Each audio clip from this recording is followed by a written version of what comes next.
एक दिन सुबह सुबह ही बेहद खूबसूरत डीएम साहिबा अपने ड्राइवर के साथ मंदिर पहुंचती है, क्योंकि दोस्तों अभी अभी उनकी नई नौकरी लगी थी और इसीलिए पूजा कराने के लिए मंदिर आई थी। अपने ड्राइवर से कहती है कि जाइए और पुजारी को बुला लाइए, मुझे पूजा करानी है। दोस्तों ड्राइवर पुजारी के पास जाता है और कहता है कि डीएम साहिबा पूजा करवाना चाहती है। मंदिर का पुजारी तुरंत ड्राइवर के साथ मैडम के पास पहुंचता है और कहता है, जी मैडम किस लिए पूजा करानी है? तो मैडम कहती है, पुजारी जी मेरी पोस्टिंग जिला कलेक्टर के पद पर हो गई है, इसीलिए पूजा कराना चाहती हूँ। अब पुजारी तुरंत पूजा की तैयारी में लग जाता है और कुछ समय बाद ही पूजा भी पूरी हो जाती है। फिर पुजारी कहता है कि मैडम पूजा तो हो गई है, अब आप जो कुछ भी दान दक्षिणा करना चाहती है कर दीजिए। तो मैडम पुजारी को दक्षिणा देने के बाद अपने ड्राइवर से कहती है कि गरीबों को बांटने के लिए जो मैं कंबल लेकर आई हूँ, सभी कंबल गाड़ी से निकाल लाओ, क्योंकि दिसंबर का महीना था, ठंड भी हो रही थी और मंदिर की सीढ़ियों पर जो गरीब लोग भिखारी बैठे थे उन्हें वह हर साल ही सर्दियों में कंबल बांटा करती थी और इस साल भी वह कंबल लेकर आई थी। अब ड्राइवर गाड़ी से कंबल को निकाल लाता है और मैडम एक एक करके सभी भिखारियों को कंबल बांट रही थी और साथ में कुछ प्रसाद भी खाने के लिए दे रही थी। ऐसे ही दान करते हुए वह आगे बढ़ती जा रही थी, लेकिन फिर एक आदमी को देखकर मैडम के पैर डगमगाने लगते हैं। उस आदमी के बाल दाढ़ी बड़े हुए थे, कपड़े भी धूल मिट्टी में हो रहे थे। देखकर लग रहा था जैसे वे कई दिनों से नहाया नहीं हो। शरीर बिल्कुल दुबला पतला सूख कर कांटा हो रहा था, लेकिन जैसे ही मैडम ने उस आदमी को गौर से देखा तो पहचान गई, क्योंकि दोस्तों वह आदमी कोई और नहीं बल्कि उन्हीं का तलाकशुदा पति होता है, जिसने 7 साल पहले मैडम को तलाक दे दिया था। दोस्तों क्या है कहानी की सच्चाई? कैसे एक तलाकशुदा पत्नी डीएम बन गई और कैसे एक पुलिस कांस्टेबल पति जिसने उसे 7 साल पहले ही छोड़ दिया था, वह आज मंदिर में भीख मांग रहा था। आइए जानते हैं पूरी कहानी की सच्चाई इस वीडियो में। लेकिन वीडियो में आगे बढ़ने से पहले मेरा आप सभी से निवेदन है कि आप हमारे चैनल अलिस्बा वॉइस ओवर को ज़रूर सब्सक्राइब कर लीजिए और वीडियो को एक लाइक भी कर दीजिए। दोस्तों उत्तर प्रदेश में एक जिला है, जिले के एक छोटे से गांव में सूरज सिंह जी अपनी पत्नी और बच्चों के साथ रहा करते थे। उनका एक छोटा बेटा और एक बड़ी बेटी होती है। बेटी घर में बड़ी होती है जिसका नाम पूनम है। पूनम को पढ़ाई लिखाई में ज़रा भी दिलचस्पी नहीं होती है, लेकिन सूरज सिंह जी की बहुत कोशिश करते हैं कि उनके दोनों बच्चे ही पढ़ लिख कर उनका नाम रोशन करे। लेकिन सूरज सिंह की बड़ी बेटी तो बड़ी ही मुश्किल से सिर्फ 12वीं पास कर पाती है। इसके बाद वह साफ साफ अपने पिता से बोल देती है, मेरा पढ़ने लिखने का बिल्कुल भी मन नहीं करता, आप मुझे पढ़ाई लिखाई को लेकर फोर्स मत किया करो। पूनम की माँ भी यह बात सुनती है तो अपने पति से कहती है कि आप क्यों इसे पढ़ाई को लेकर फोर्स करते रहते हो, अब यह 12वीं तो पास कर ही चुकी है, अब इसकी शादी बड़े आराम से हो जाएगी, इतनी पढ़ाई हमारे हिसाब से बहुत होती है। अब सूरज सिंह जी को यह बातें सुनने के बाद बहुत तकलीफ होती है, क्योंकि उनका पहले से सपना था कि उनके बच्चे पढ़ लिख कर किसी सरकारी पोस्ट को हासिल करे, उनका नाम रोशन करे। लेकिन अपनी बेटी की इच्छा जानकर और अपनी पत्नी की यह कड़वी बातें सुनकर वह मन ही मार कर रह जाते हैं, लेकिन बेटे को पढ़ाते हैं। बेटा पढ़ने लिखने में होशियार था तो वह आगे की अपनी पढ़ाई को जारी रखता है। और अब पूनम की उम्र शादी की हो गई थी तो उसके माता पिता उसके लिए लड़का ढूंढना शुरू कर देते हैं। जगह जगह लड़का देखने लगते हैं। तभी एक लड़का उन्हें पसंद आ जाता है, जो कि उत्तर प्रदेश पुलिस में कांस्टेबल था और वह भी जिले के एक दूसरे गांव में रहने वाला था। लड़के को देखते हैं तो लड़का उन्हें बहुत पसंद आता है। लड़के का फोटो घर ले आते हैं, अपनी बेटी पूनम को भी दिखाते हैं तो पूनम भी उस कांस्टेबल लड़के को देखकर पसंद कर लेती है। उस लड़के का नाम राहुल होता है, देखने में सुडौल और सुंदर था। अब लड़के के घर वालों से पूनम के पिताजी मुलाकात करते हैं, रिश्ते के बारे में बातचीत करते हैं। दान दहेज की बातचीत होकर शादी की तारीख तय कर दी जाती है और तय की गई तारीख को बड़े ही धूमधाम से इनकी शादी भी हो जाती है। शादी के बाद पूनम अपने ससुराल पहुंचती है। दोनों पति पत्नी अपने वैवाहिक जीवन को बहुत अच्छे से गुजारने लगते हैं। राहुल अपने माता पिता की इकलौती संतान था। पूनम का भी अपने ससुराल में बहुत इज्जत और देखभाल होती थी। बहुत ही बढ़िया तरीके से यह परिवार रहने लगता है। समय बीतता गया तो समय के अनुसार पूनम को राहुल के बारे में कुछ ऐसी बातें पता लगती हैं जो पूनम को बहुत ही ज़्यादा नागवार गुजरती है। राहुल उत्तर प्रदेश पुलिस में कांस्टेबल था, लेकिन 2 नंबर का पैसा कमाता था और अय्याशी करता था। कई लड़कियों और औरतों के साथ उसके नाजायज संबंध भी थे। शराब पीता था और अपनी लाइफ को एंजॉय करने का शौकीन था। उसे किसी की ज़्यादा परवाह नहीं रहती थी। अपनी लाइफ को अपने हिसाब से जीता था। जब ये बातें पूनम के सामने आने लगी तो पूनम अपने पति को समझाते हुए कहती है कि देखिए, यह नशा और लड़कियों का चक्कर आपको एक दिन बर्बाद कर देगा। आपकी अच्छी खासी उत्तर प्रदेश पुलिस की नौकरी है। अपनी नौकरी को ईमानदारी के साथ करिए। ऐसा बेईमानी का पैसा कभी फलता नहीं है, वह परिवार को ही नुकसान देता है। इसीलिए आप बेईमानी का पैसा मत कमाइए। आपकी तनख्वाह काफ़ी है, हम लोग आसानी से इतने पैसों में गुजारा कर लेंगे। हमारे घर में तो हमारे पिताजी सिर्फ थोड़ी सी खेती बाड़ी करके ही हमारे परिवार का पालन पोषण करते थे। हमें पढ़ाया भी, हमारी शादी भी कर दी। आपकी तो वैसे भी सरकारी नौकरी है, आप ये 2 नंबर का काम छोड़ दीजिए। पूनम की इन सब बातों को राहुल नजरअंदाज करता और पूनम के ज्यादा विरोध करने पर उस पर हाथ भी उठा देता था राहुल, और वह पूनम की कोई बात नहीं मानता है। और अब राहुल और भी ज्यादा शराब पीने का आदी बन जाता है और रोजाना ही दारू पीकर घर आता है, हंगामा खड़ा करता है।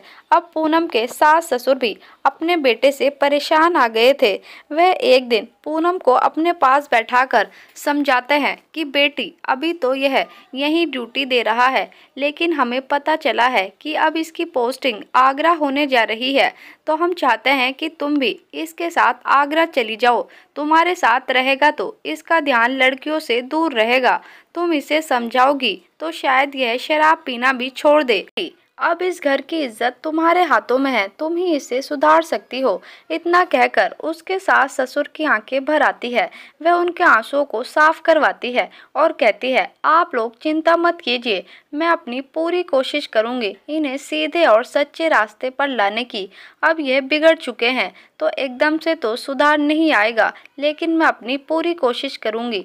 अब राहुल के माता पिता राहुल से कहते हैं कि बेटा देखो, अभी नई नई शादी हुई है तुम्हारी, पोस्टिंग अब आगरा होनी है, तो पत्नी का भी मन होता है कि थोड़ा समय अपने पति के साथ गुजारे।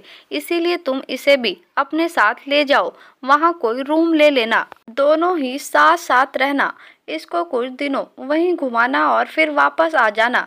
लेकिन राहुल इस बात से मना करता है, क्योंकि वह जानता था कि अगर पत्नी साथ रहेगी तो उसे हर काम से रोक टोक करेगी। इसीलिए वह बार बार मना करता है कि मैं इसे अपने साथ नहीं ले जा सकता। परंतु माँ बाप के ज़्यादा फोर्स करने से वह पूनम को भी अपने साथ आगरा ले जाता है और एक रूम में दोनों रहने लगते हैं। कुछ दिन तो राहुल सही से रहता है, लेकिन कुछ ही दिनों बाद वह अपनी गंदी हरकतें फिर से शुरू कर देता है। घर शराब पीकर आता है, उसके फ़ोन पर गैर लड़कियों की कॉल्स आती है। पूनम उसको समझाने की बहुत कोशिश करती है, लेकिन वह एक ना सुनता, हमेशा शराब के नशे में धुत रहता। जब नशा उतरता तो पूनम फिर से उसे बहुत समझाने की कोशिश करती, लेकिन राहुल को कोई फर्क नहीं पड़ता। बात इस हद तक बढ़ जाती है कि एक दिन पूनम उसे समझा ही रही थी कि यह शराब पीना छोड़ दो, लड़कियों का चक्कर छोड़कर अपना ईमानदारी से ड्यूटी करो। तो इस बात पर राहुल आग बबूला हो जाता है और पूनम को मारने पीटने लगता है और जोर से पीछे की तरफ धक्का दे देता है, जिससे पूनम का सिर दीवार में लग जाता है और खून बहने लगता है। तो फिर पूनम भी उसे और भी ज्यादा बातें सुनाने लगती है, जिस कारण वह पूनम का हाथ पकड़कर उसे घर से बाहर निकाल देता है। कहता है कि यहाँ से कहीं भी चली जाओ, मैं अब तुम्हें अपने साथ नहीं रखूंगा। वह दरवाज़ा बंद करके अंदर चला जाता है। पूनम रोड पर खड़ी रोती रहती है। उसकी कुछ समझ में नहीं आ रहा था कि अब क्या करूं, कहाँ जाऊं। फिर वह खुद को संभालती है और रेलवे स्टेशन पर पहुंचकर अपने माता पिता को फ़ोन लगा लेती है। बताती है कि पिताजी, मेरे साथ यहाँ ऐसे ऐसे मामला हो गया है। मेरा पति रोज़ाना मुझे मारता है। मैं तंग आ गई हूँ अपनी ज़िंदगी से। आज मुझे फिर से मारकर घर से बाहर निकाल दिया है। पूनम अपने पिताजी से कहती है कि पिताजी, काश मैंने आपकी बात मान ली होती तो मैं आज किसी सरकारी पोस्ट पर होती और मेरा ये हाल ना होता। पूनम को आज आगे पढ़ाई जारी ना रखने का दुख हो रहा था और साथ ही अपने पति का दुख तो था ही पूनम को, क्योंकि राहुल ने उससे कहा था कि तुम मुझे बताओगी नौकरी कैसे करनी है। तुम तो खुद 12वीं पास हो। अगर तुम्हारी नौकरी लगती तो तुम्हें तब पता लगता कि ईमानदारी से नौकरी करना क्या होता है। अब पूनम के पिताजी पूनम को समझाते हैं कि बेटी, वह तेरा पति है, तेरा ससुराल है। ऐसे में हम सबकी भलाई इसी में होगी कि तू किसी भी तरह से मार खाकर भी उसी के साथ रह ले। थोड़े दिन बाद हो सकता है शायद वह सुधर भी जाए। पूनम अपने पिताजी से ऐसी बातें सुनकर उनसे कहती है, पिताजी, आप जो कह रहे हैं मैं खुशी खुशी कर लूँगी, लेकिन कुछ ही दिनों में आपको खबर मिलेगी कि आपकी बेटी मर चुकी है, क्योंकि वह इंसान नहीं, जल्लाद है। वह किसी भी दिन मेरा गला दबाकर या मुझे जलाकर मार डालेगा या फिर ज़बरदस्ती मुझे पंखे में लटकाकर फांसी चढ़ा देगा और कहेगा कि इसने आत्महत्या कर ली है, कि यह गलत काम करती थी इसीलिए सुसाइड कर लिया। मेरे दामन पर कीचड़ उछाले जिससे आपकी भी बदनामी होगी। तो मेरे लिए बेहतर होगा कि पिताजी, मैं अब यह घर ही छोड़ दूँ। पूनम के पिताजी पूनम के मुंह से इतनी बड़ी बात सुनते हैं तो तुरंत कह देते हैं, ठीक है बेटी, तुम अपने घर वापस आ जाओ। पूनम वहीं से ट्रेन पकड़कर अपने घर वापस आ जाती है। फिर अपने सास ससुर को फ़ोन करके बताती है कि आपके बेटे ने मेरे साथ मारपीट की है, मुझे घर से बाहर निकाल दिया था और मैं अपने घर आ गई हूँ।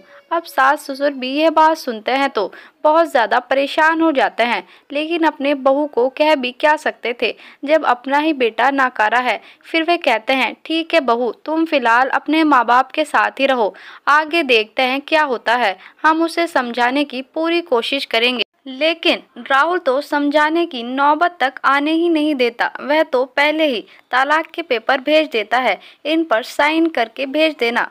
लेकिन पूनम पेपर पे साइन नहीं करती, उन्हें अपने पास ही रख लेती है और सोचती है कि अब मेरा पति मेरे जीवन में कभी नहीं लौट सकता। मेरा जीवन बिल्कुल अकेला हो गया है। जीवन काटने के लिए मुझे कुछ न कुछ तो काम करना ही पड़ेगा। और दोस्तों, पूनम पढ़ाई लिखाई में तो ज़ीरो थी, लेकिन अब पूनम को पढ़ाई लिखाई का महत्व समझ में आ गया था।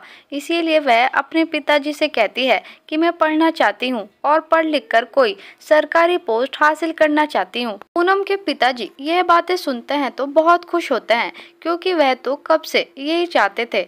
अब पूनम के पिताजी पूनम को कॉलेज में दाखिला दिला देते हैं और पूनम अब एक छोटे स्कूल में, प्राइवेट स्कूल में नौकरी करने लगती है, क्योंकि वह अपने पिताजी पर बोझ नहीं बनना चाहती है और साथ में वह सरकारी नौकरी की भी तैयारी कर रही थी।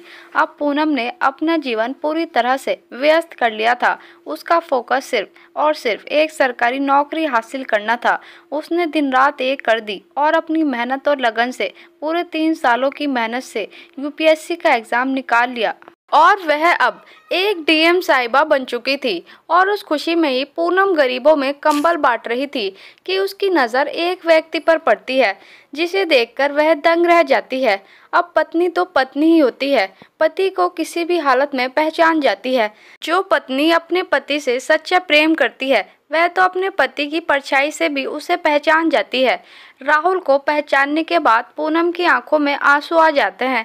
फिर राहुल की भी जब नज़र उसके ऊपर पड़ती है तो पूनम को देखता है तो वहीं फूट फूट कर रोने लगता है। शर्मिंदगी से अपना सिर नीचे झुका लेता है तो पूनम उससे कहती है, अपना सिर ऊपर उठाइए और मुझसे बात कीजिए, जैसे ही वह अपनी पत्नी की जुबान से अपना नाम सुनता है तो उसके दिल की धड़कनें बढ़ जाती है। अब वह अपनी निगाहों को ऊपर उठाता है और दया की दृष्टि से अपनी पत्नी की तरफ देखने लगता है। आंसू उसकी आंखों से लगातार बह जा रहे थे। वे बहुत शर्मिंदा था अपने किए हुए पर। अब पूनम उसके बाजुओं को सहारा देते हुए खड़ा करती है और कहती है कि चुप हो जाओ, आओ मेरे साथ गाड़ी में चलो। उसको गाड़ी में बैठाती है और पूछती है कि अब बताइए आपकी ये हालत कैसे हो गई। पूनम राहुल से कहती है कि आपकी तो एक अच्छी खासी सरकारी नौकरी है, फिर आप यहाँ भीख मांगने को क्यों मजबूर हो। मैंने तो तुम्हारे मम्मी पापा से भी कई बार बात करने की कोशिश की थी, उन्होंने भी तुम्हारे बारे में कोई जानकारी नहीं दी। उन्होंने बताया था कि तुमने घर पर आना जाना ही बंद कर रखा है। आखिर क्या वजह है इस सब की। तो राहुल अब अपना सिर झुका लेता है और सोच में पड़ जाता है। फिर बोलता है कि यह सब मेरी ही गलती की वजह से हुआ है। तुम्हें घर से निकाल देने के बाद पूरी तरह से मैं खुद को आज़ाद समझने लगा। मेरा एक लड़की के साथ प्रेम प्रसंग चल रहा था। उसने अपने साथ मेरी कुछ प्राइवेट फ़ोटो और वीडियो बना ली और मुझे ब्लैकमेल करके मेरा सारा पैसा लूटने लगी। और फिर इसके बाद एक मुजरिम को केस से बाहर निकालने के चक्कर में मेरे बड़े अधिकारियों को इसकी भनक लग गई और ऐसे ही 3-4 केस मेरे ऊपर और भी चल रहे थे, जिनके चलते मुझे नौकरी से हमेशा के लिए निकाल दिया गया। नौकरी छिन जाने के बाद मैं अपने माँ बाप के सामने जाने की हिम्मत न कर पाया, अपने गांव नहीं गया और कुछ समय तो आगरा में ही रहकर 2-4 लोगों से पैसे मांगकर गुजारा किया। लेकिन जब लोगों ने मदद करने से इनकार कर दिया तो मैं बिजनौर चला आया और यही मंदिर पर भीख मांगकर अपना जीवन काट रहा हूँ। राहुल अपनी दर्द भरी कहानी सुनाते हुए वहीं पर सबके सामने फूट फूट कर रोने लगता है। इधर पत्नी भी अपने पति की ऐसी हालत देखकर उसकी आंखें भी नम हो जाती है और राहुल हाथ जोड़कर पूनम से माफ़ी मांगने लगता है। उसके पैरों में गिर जाता है तो पूनम उसको उठाते हुए कहती है कि ऐसा मत करिए, पति का स्थान पत्नी के पैरों में नहीं बल्कि दिल में होता है। आपने जो भी गलतियां की कोई बात नहीं, मैंने आपको बहुत समझाने की कोशिश की लेकिन आपको मेरी समझाई कोई बात अच्छी नहीं लगती थी। और देखो आज आप कहां से कहां आ गए हो। आप पहले देखने में कितने हैंडसम दिखते थे और आज एक भिखारी बनकर रह गए हो। मंदिर की सीढ़ी पर पड़े हुए हो। वो उसे अपने सीने से लगा लेती है और अपने साथ लेकर जाने लगती है। तो पूनम की माँ जो कि पूनम के साथ मंदिर आई थी, वे कहती है कि पूनम इस आदमी का हाथ मत पकड़, यह आदमी तेरी अच्छी खासी जिंदगी को फिर से बर्बाद कर देगा। तो पूनम कहती है माँ ये चाहे कैसे भी हो लेकिन मैं इन्हें अपना पति मानती हूँ और इनके बुरे समय में अगर मैं इनका साथ ना दे पाई तो मुझे बहुत दुख होगा। मैं ज़िंदगी में चाहे कितना ही कुछ हासिल कर लूँ लेकिन अपने दिल को कभी नहीं समझा पाऊंगी। क्या जवाब दूंगी मैं अपने दिल को, इसलिए इन्हें मेरे साथ जाने दीजिए। अब पूनम अपने पति राहुल को अपने साथ घर ले आती है जिसने उसके साथ इतना गलत किया था।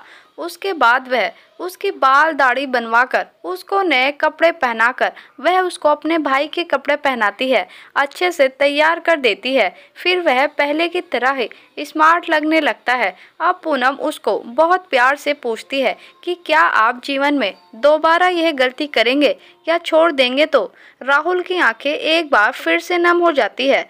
अपनी पत्नी को अपने प्रति प्रेम देखकर वे बहुत ज़्यादा भावुक हो जाता है और कहता है कि पूनम मैंने ज़िंदगी में बहुत गलतियाँ की हैं और बहुत भूल कर चुका हूँ।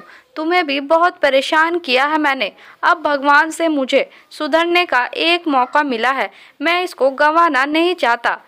आगे राहुल कहता है कि अब आइंदा ज़िंदगी में ऐसी कोई गलती की गुंजाइश नहीं है। जब तक मैं जीऊँगा नेक आदमी बनकर रहूँगा, ऐसी गलत नशे या गलत काम करके नहीं जीना।